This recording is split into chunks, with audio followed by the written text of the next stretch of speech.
Hello, Redbirds, and welcome to Brunch. Call me one day. Let's have brunch together. Let's have brunch together. I'm Julia. And I'm Roberta. And we are your hosts for this week's pod. So, Julia, tell me a bit about yourself. My name is Julia. I'm 18 years old, and I go to McGill University here, first year. I'm from a little place called London, Ontario. You may or may not know that. Not to be mistaken by London, England. Nobody's making that mistake. I'm in education, which a lot of people don't even know is a faculty either. What about you, Birdie? So, I'm from Toronto, Ontario, and I'm in the interfaculty, not to be mistaken with the faculty, of Arts and Science. I'm 19 years old. So we're both basically in bullshit faculties. Exactly. Glad we got that out in the open. So, how have you been lately? You know, I've been better. Why so? Personally, going through some hard midterm days. Mm-hmm. Well, maybe it would have been better if you had midterm advice. Okay, basically we asked you guys on Instagram to ask us questions that you had about midterms, and we are fully qualified to answer in the right way. So, question number 1. What do you do if your midterm is tomorrow and you haven't watched any of the lectures? You go and you write some shit down. You have to write something down. You can't just leave it blank. This is true. I also highly recommend 3 times speed for all of your lectures. You can get it done 3 times as fast. I feel like we've both been in that situation. Definitely. Where, you know, you don't study. You don't study. Because you cruise through high school and you think you can do it in university. That's the truth. And you just can't. High school is a different level. And they go so much faster. Yeah. Cover a lot more content. And it's so hard. So, study. Next question. Okay, next question is middle of a midterm and you don't know any of the questions. What do you do? So this kind of relates to what you answered last time. Never, ever, ever leave a question blank. Yeah. Always write down something because it will get you part marks and you're always going to do better than you think you will. Yeah. As opposed to if you were to write nothing. Personally, I just had my math exam yesterday morning and I thought I would literally walk out with a 0. I literally knew nothing. We've all had that thought. And then I looked at the midterm and I was like, oh, wait, I kind of know a bit. And I just wrote some stuff down. It may not have been correct. Just write down Part every marks for formula. everything. Yeah, you've ever known. Anything you know, write it down, even if it's just words. Make up your own equation. Make up math. Invent math. Would you like to share your story about how you made up your own equation on your final last semester? So last semester, I was in this really interesting class called Calculus 1. And on the final, there are often questions where you have to answer part A to answer part B. Problem is, I didn't know how to answer part A, but I knew part B, so I made up a random function that didn't exist, and I solved it. That sounds really creative to me. I think so too. That sounds full points. I passed the course. Congratulations. Thank you. Round of applause for Roberta. Okay, next question. What is the worst that you've ever cheated on a test? This is a great question because I am an amazing cheater, I think. I never cheat. That's a lie. That's a lie. If anyone ever says they don't cheat, they're lying to you. Anyway, I think in grade 7, a lot of the times when I would be stressed about a test, like no one could talk to me like 10 minutes before because it's just like I'm like replaying all the information in my mind. Sure. And then no matter if I don't even look at the questions once I get the test. As soon as the teacher says you can flip over the test, I like flip it over and I like write down all the information that's in my head, no matter if the question is even on the test. That's not even cheating. No, but here's the thing. One time I was like really stressed. Like this was a unit test. Like grade unit. I know that. She's intense. Like grade 7 unit test that is like on everything. The entire unit, if you will. So I like could not remember everything. So the night before on my right arm to be exact, because I'm left-handed, right? So it's like super chill to just be like writing left-handed, be like, oh yeah, I like wrote really, really small. And I had like a long sleeve on, but like it was like stretchy, so it worked, and I got a good like 90% on that test. I've also heard people say that writing things in different languages. Some of us, not all of us can be bilingual like you. Just a suggestion to those who are. And quick disclaimer, we do not condone cheating. We do not condone cheating. in any way. I have yet to cheat at McGill, and I shall never cheat. Because we don't cheat. I don't cheat. I don't cheat at McGill. That was an elementary school thing. Right. We're past that. We're past that. We're more mature. We take the L if we don't study. Exactly. Okay, what about you? Do you have any stories about cheating? No, because I never get caught. I didn't get caught. Well, no, I guess I don't. You've never cheated? You've When never you done a say- little sneaky look at the girl in front? No, because I'm scared. Have you ever done a sneaky look and then gotten direct eye contact from your teacher and you're like, Sometimes when I look around, I'm just like, wow, what time is it? oh, I really need to stretch. Yeah. Oh. so that's usually what I do. Okay, next question. How many hours a day should one spend on studying? I would say treat it as a full-time job. I would say yes, but at the same time, full-time job, you're doing the same thing. I think you need to divide your studying up. Like, you cannot just do 8 hours of calc. Agreed. You'll go crazy. Mm-hmm. Also, like, a tip that, like, I'm not even good at following myself, but I know is helpful is do the things that are hard first. I know, it's hard. It's so bad. Like, It's you just hard. want to, like, do the easy things, like, because, like, you feel so smart. You're Yeah. like, I'm doing so much work. Yeah. And then you leave the hard stuff to the end, and then you're like, you're fucked. But also, you should do some easy stuff first, or at least, like, you can quickly get it out of the way. Yeah. Because if you have one hard thing that you spend, say, 3 hours doing, and then after you finish it, you're like, wow, I spent 3 hours and I accomplished, like, one thing. Right. So, like, switch up your things. Also, Yeah. like, learning time management is really important. Yeah. Like, in university, I never knew how important it was because it's so easy. You're not disciplined. Like, the teachers don't care what you do. No. Like, it's all on you. It's up to you. So you have to figure out how to use your time well. Yeah. And if you don't, you'll fail. Literally fail, and nobody cares. Like, at least high school teachers, like, They try to they try to help want you to pass. Yeah. Professors, Don't care. yeah, no. And we're told that.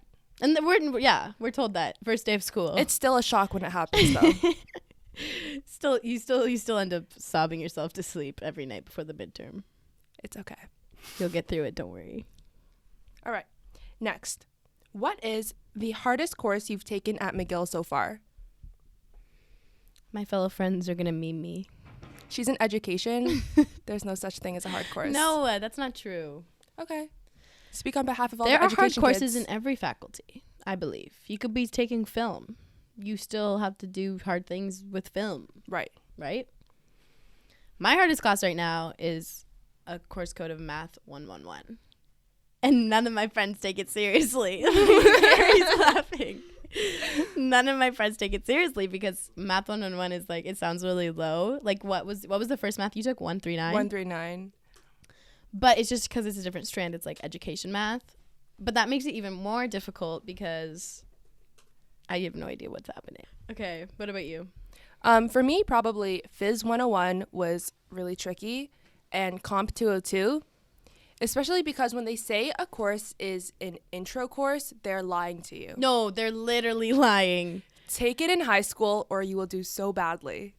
Yeah, you just have a huge advantage if you have taken it before.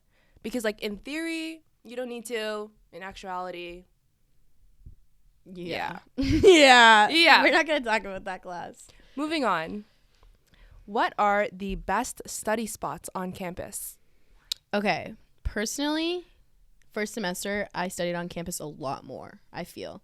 Like, I feel like I was a lot more motivated. There was, like, everything was new, right? Right. Like, you wanted to study anywhere you could because it was, like, new and everything. And that was the dream. That was the dream. Like, then you get used to something, like anything in life, Yeah. and you don't want to go anymore. Yeah. So, I don't know. Last semester, I would say my favorite spot was probably McLennan 6th floor. Was like a staple, I think. Disgusting. It was a staple, though, last semester for us. They only have 2 bathroom stalls. Yeah, the bathrooms For an are entire really floor. bad. We could do a whole segment on library bathrooms. They're really stinky. They're so bad.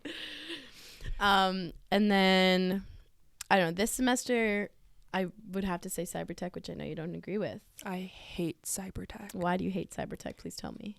It's loud. And people. But you go to Burnside? Burnside is different because cybertech, it's oddly quiet and it's just a couple people who are talking, so I can so like clearly hear their conversation and it distracts me. Whereas Burnside is kind of just like background noise because there's so much noise. Okay. Yeah. I guess. Cybertech is also depressing. It looks like a basement. No, it's not. They have like Yes. the cool glass. Harry's shaking his head no. Because cybertech is gross. Cybertech. Okay, where is the best study spot then? Also, the bathrooms in cybertech. yeah. Let's talk about They're that. gross. Let's not talk about them. I like Burnside, 5th floor. No. I do like sitting in a booth because I feel like I have more table space to work with, Yeah. which is nice. What But are the Red Path Cafe? Red Path Cafe? They don't have outlets, No, I know. so that sucks. What have you heard about this super exclusive study spot called Cafe Campus? Oh, I heard it's really hard to get into. Mm-hmm. I heard people there take their studies very seriously. I've heard this too, and I've been a little scared to go. I've never been. Me neither. Should we go? We'll try it. Maybe this weekend. Okay. Sounds good. Okay, I think that's the end of our questions. Mm-hmm. Now we're going to move on to the segment, Are You Smarter Than a Fifth Grader? Probably not. Probably not. And Alexis behind the camera is going to read us the questions. All right, Alexis, what's the first question? First category is math. Hopefully, math 111 education comes through. All right, question 1. I'm scared. How many times can 6 be subtracted from 48? Go. I actually don't have the answer. 8. Yes! Okay. What grade is this again? That was grade 3, actually. No, it's not. That's a lie. It's multiplication. Okay, Okay, but when you phrase it like that, it's a I little know, but that's the confusing. point. whatever. Question Still 2. gonna Moving be up a grade grade, 4 4th grade. Can we not do math anymore? Really, I'm gonna only do 2 more questions. Okay. The interior angles of a triangle always sum to 180 degrees. I forgot about the a hat. hexagon has how many sides? 6.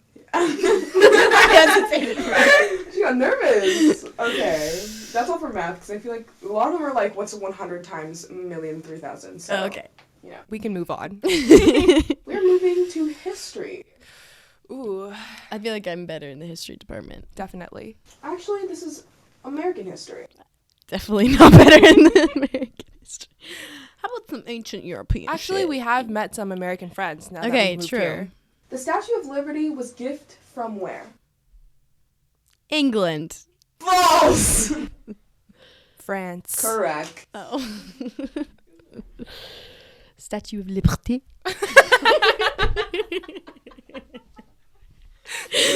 Oui. Who invented the light bulb? Thomas Edison. Yep. I was not gonna say that. I was gonna say Thomas Jefferson. I was gonna say Thomas Jefferson. To which U.S. state would we need to travel to see the Statue of Liberty? New York. In New York. What was the name of the last Queen of France? Queen of France. Queen Francesca.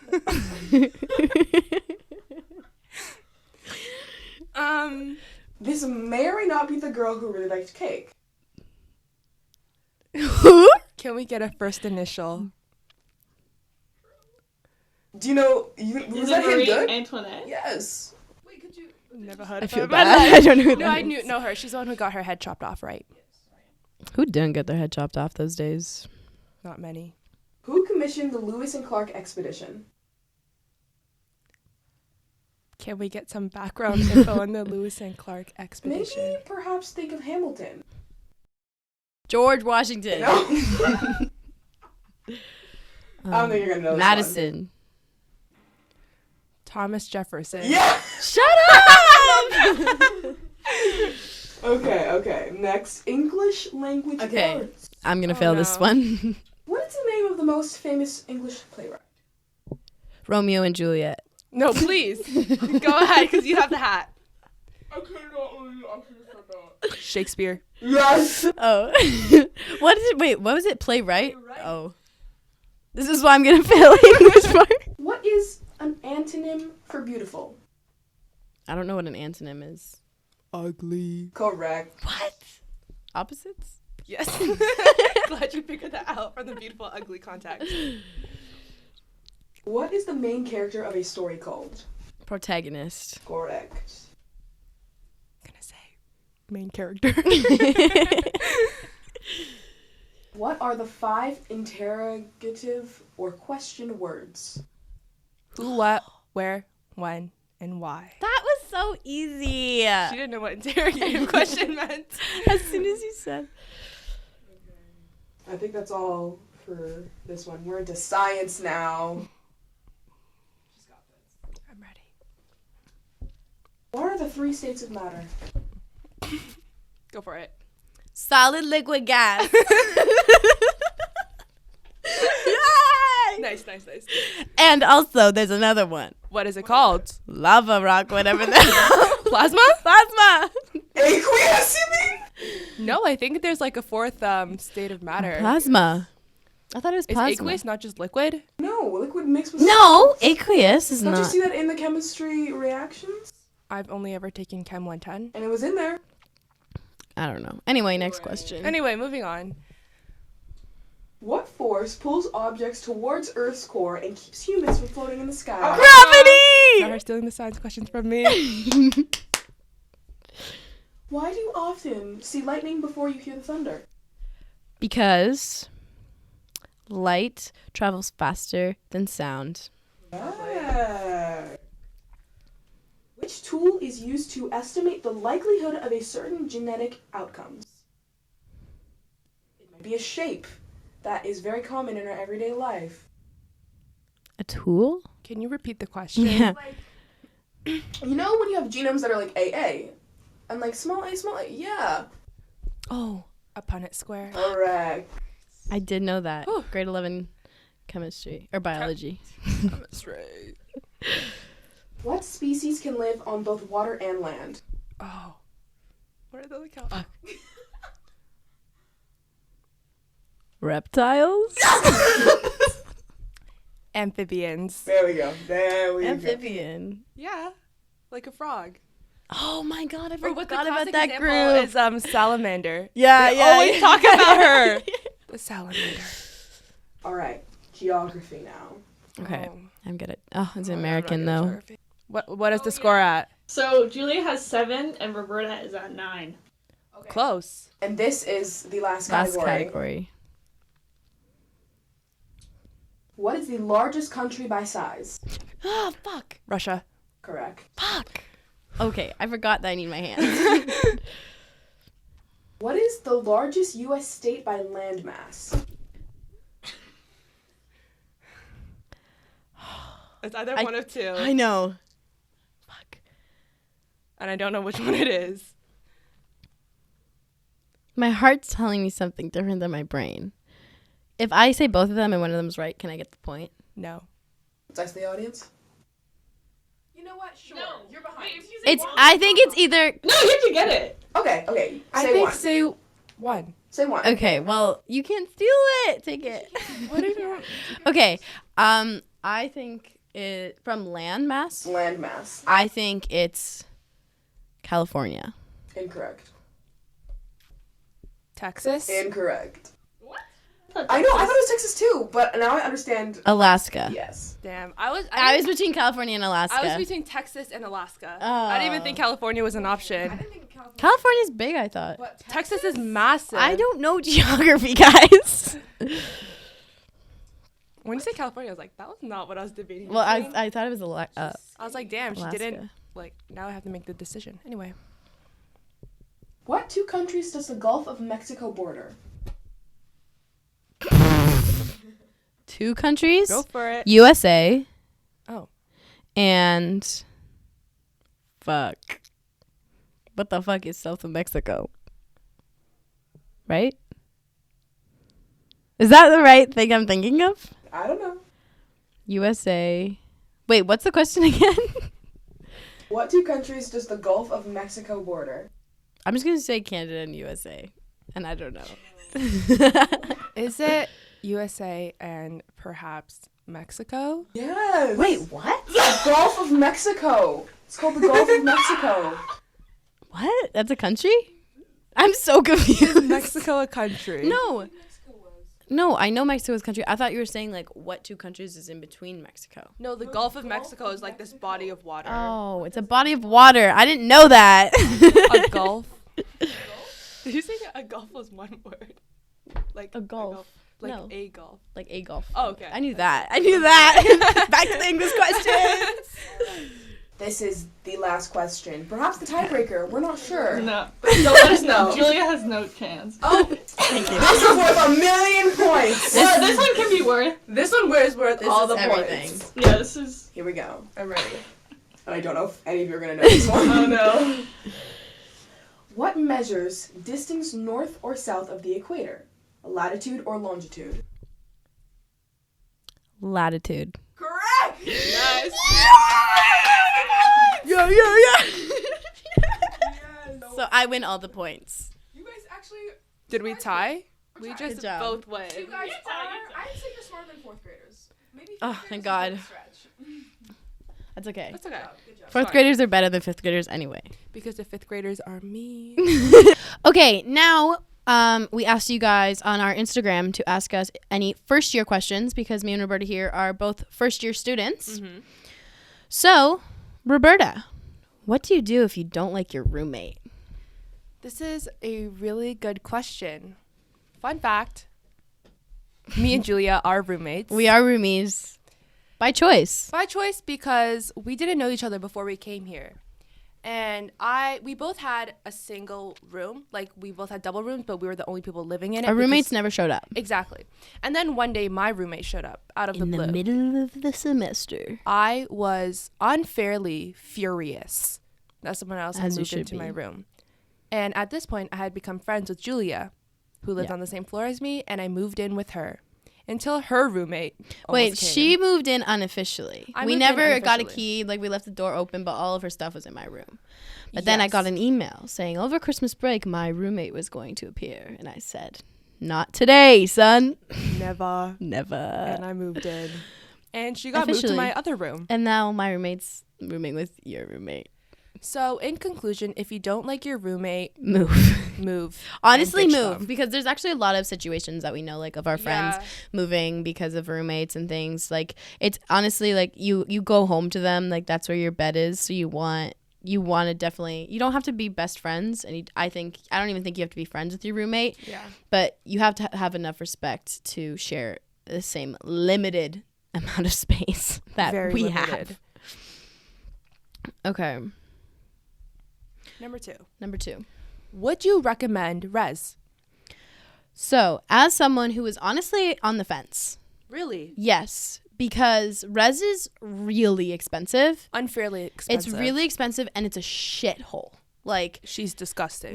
we have a list of stuff in our room that we've been complaining about that have not been fixed. Like, our sink or our bath doesn't drain, our light doesn't turn on in our bathroom. Like, and we've complained about it multiple times. and they don't care. They don't care. However,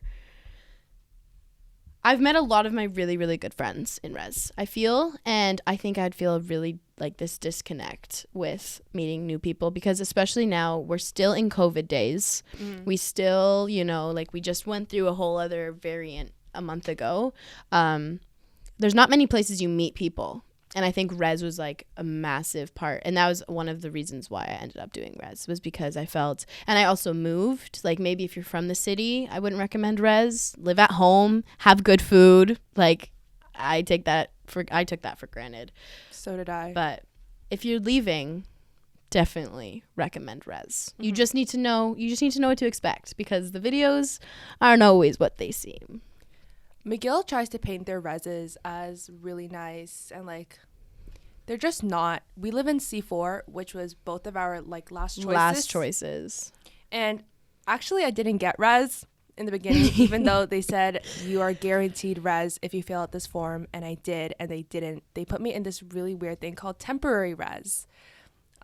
which I know a lot of other people were, and they ended up moving to Campus 1, which isn't that bad. But at the time, it was just a huge lack of communication, so we didn't know what was going on.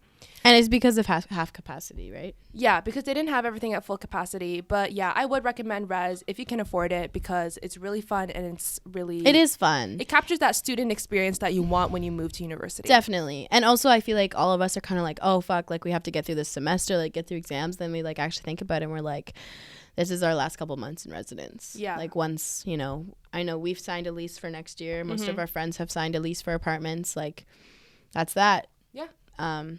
And there's pros and cons to both, obviously. Right. Anyway, what's the next question? What was the most shocking thing you experienced once you moved here? It's a good question. To me, I think I was shocked to like, first of all, like the independence. Mm-hmm. And that's not to say that I didn't have independence like in high school. Like I for Same. sure had independence. My parents trusted me. I Like didn't have strict parents. my parents weren't super strict. Like I could do basically whatever I wanted, like obviously with boundaries, but like the supreme independence and like how much I've changed because of that independence. Yeah. And I think about all the kids who like don't have that opportunity to like go away to school and are like trapped and all of that. That I feel like I would feel trapped because this is like the perfect like in between stage before like teen and adult, like in between. And I think like you need to experience that and you need to like physically feel that independence. So like whatever, last night I walked to my friend's Airbnb, me 6 months ago would be shitting her pants that she has to walk alone in the dark for half an hour. You know what I mean? Where last night it was no question. So I think the effects that the independence had on me, because I felt that I was already a very independent person. That's what I think. I agree. And it's not only about doing things by yourself, but it's knowing that there is nobody there as a safety net. Yes. Right? It's not like if something goes wrong, I can go to my parents, like they're going to help me out. It's like you're on your own. Yes. Like you figure it out. Yeah. And like anything, like with health, mental health, Physical health. What do you do if you're pursuing a degree that makes no money? This is controversial. Why? Because you'd be like, all the musicians out there, I feel like they know already, though. Well, I think if you have the choice to pursue your passion first, and if you don't have a passion, pursue what makes money. But then there's that divide. It's like, do you want your passion to be your job? But also what you study doesn't have to be what you work in. A lot of people, That's or at true. least I know in art sci, they do a double major so they can study what they like, but also study something that will get them a job. Useful. Yeah. Yeah. I think like in this day and age, like it's more about getting like the paper that says you did an undergrad. Yeah, and it just And opens the doors to more opportunities. yeah, you can either pick a passion. However, I don't know. I feel you're doing art sci. I'm doing am. education. Yes. I feel like education is like very distinct. And that's almost what made me not want to do education was because you're kind of trapped in that, right? But your parents are teachers. My parents are teachers. They may or may not hate their jobs. But There's a job out there. there's a job out there. But also like with education, like the program that I'm in right now is very specific to McGill, and it's I don't go to teachers college essentially, and it's Right. just like straight 5 years. Like my degree is education. It's not like I'm doing an undergrad and then going to teachers college. And because of that, there's a lot of benefits, right? Like it's easier, you get out of school faster. It's easier to maintain good grades, like all this, all of that. But again, because I'm specific like to this education program, I am trapped in education, which can be a good thing or a bad thing depending on what you know. Something like music could play like you can take an undergrad and music degree and you can go to teachers college. You can Yes. go to law school. You can go to med school with a music degree. You can do anything. They actually are now saying that they want more music students to become doctors because of their understanding they need to be good with people and presenting and performing and able to be good at their jobs, not just book smart and know the facts. Right. So I don't know. Is there a degree out there that doesn't make you money? Like, how do people feel about a degree in, say, art history? You can go to teachers college always. I don't know. I think as long as you I think it's smart no matter what. I think it's a great thing if you don't know what you want to do in your future and you still have that passion for art history or whatever to go and get the paper. Because once you have that paper, you have way more opportunities than if you just sit on your ass and do nothing. In conclusion, pursue your passions. I think pursue your passions. Me too. Okay, our final question for this part is how to make friends. What's your advice, Roberta? So I was really scared about making friends when I came here because although Toronto's not the farthest away city, Traumatic friends experience. there were some traumatic friends experiences in high school for sure. I mean, who hasn't had those? But I didn't come to school knowing anybody. Right. Which I know was the experience that a lot of my high school friends had because they went to, say, Western or Queen's or Right. University of Toronto, where they would go with like all of their friends and they knew people in high school. And although you don't have to hang out with those people, again, it's like a safety net. Yeah. Like my first day, I'm not going to eat in the dining hall alone. Right. Like I can ask them, but I also still can like spread out and make new friends and like know new people. Mm-hmm. And I also was really upset that I got C4. I was so upset. I cried. I actually did cry too. So I was like, I'm not going to make any friends. Like, this is the stupidest res, you know. But once you get there, you realize everybody is thinking the exact same thing And as people you. told me that, right? Like, Yeah. people told me, like, oh, like, everyone's in the same boat as you. Like, this is how it's going to feel. Everyone feels that way. I And I was didn't like, believe no, them. you're wrong. Blah, blah, blah. No, like, the first day, you can feel it. Yeah. Like, you go into the elevator and everyone says hi to yeah. you. All right. Now for the final part of this podcast. We're going to be doing Mad Libs! In case you don't know what a Mad Lib is, because I didn't until we introduced this You're topic. uncultured, first of all. Sorry. Basically, it is like a story, and there's like blanks in the story, and then it tells you whether you need to put like a verb, an adverb, an adjective, a noun, whatever. So Alexis is going to be telling us what words we need to use, and then She's going to fill it out. she's going to fill it out for us, and we're going to read it. and we're going to read it to you guys, and it's supposed to be funny. Okay. Okay. Oh. What is the first thing we need? Word number 1. An article of clothing. Pants. I feel like pants is a solid answer. It is Do you know what a superlative is? best. Plural noun. Cats. A sport. Hockey. So Canadian of you. Gotta stay on brand. Are you a Maple Leafs or Montreal Canadiens? I don't watch hockey. Noun. Fuck, that's like everything. Yeah. Fork. Yeah. Personal title. What does that mean? I think like a name, maybe? I think like you're naming yourself. Like, Mr. Oh, is that a personal title like Mr. Mrs.? How does yeah. Mr. Duck sound? Yeah. Does Okay, it- Mr. Duck. Word. Mr. Mr. Duck. Duck. Word. I think, is it just Mitch? Adverb. We talked about this one. Fast. Proper noun. What's a proper noun? It is like the Statue of Liberty. You put the capital letters on it. Okay. Casa Loma. Song title. That's a good one. You belong to me. With me. She's a fake Swiftie. Actually, you hate Taylor Swift. Yeah, but she has the best song titles. With me? Yeah, that's what I said. I fixed my correction. I corrected my problem. Interjection. Why do I get all the hard What's ones? What is interjection? that? It's like pretend someone's coming through a door and they're like, stop. Oh. Ah. Oh, it's an onomatopoeia. That's what? No. Wait. Hang on. Yeah. Lowercase. Hang on. Wait. Stop. Okay, go. Article of clothing. Again, I don't get to pick one. Underwear. Scandalous. Thong. Oh, Thong. Hey. Shake, shake, shake. Hey. Butt, shake, shake, shake. Verb. Run.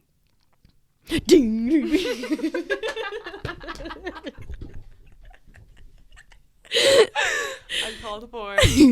A famous person. Jennifer Lawrence. Plural noun. Men. Plural noun.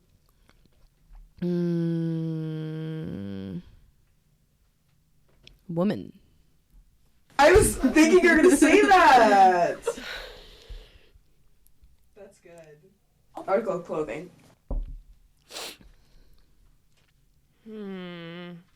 Earmuffs. Strap on.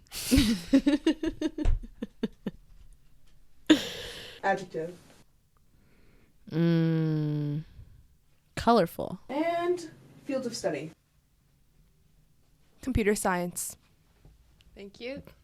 We are now reading what we have done. The job interview from hell. I scoured my closet for the perfect pants to wear. Dressing for the best place around isn't easy. Sweating cats during the interview is a sure sign of weakness. I must remember to play out my strengths. Hockey, menacing stares, and fork collecting. It has always been my dream to work with the Angel of Death or Mr. Duck Devil. The power and prestige are fast desirable. The gates of Casa Loma tower above me as I ring the doorbell. I can't believe you belong with me. Doorbell chime. Wait! His black thong looks better in person. The devil. Welcome to hell. Your interview will run now. Me. It's a pleasure to meet you. My name is Jennifer Lawrence. The devil. Who cares? I have only one question. Do you hate men? Me. Yes. Yes, I do. I hate them more than women. The devil. You're hired. Wait. Is that earmuffs you're wearing? No, it's actually a colorful suit. The devil. You're fired. Maybe you should pursue a career in computer science.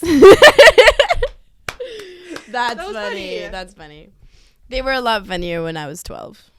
I think that's a wrap on this week's podcast. Thank you for listening. Thank you for listening. Hopefully you've gotten some good advice on midterms, first year, university, making friends, Everything. all and the above. And maybe you at home are smarter than a fifth grader, because I feel like we're not. We definitely were not even close.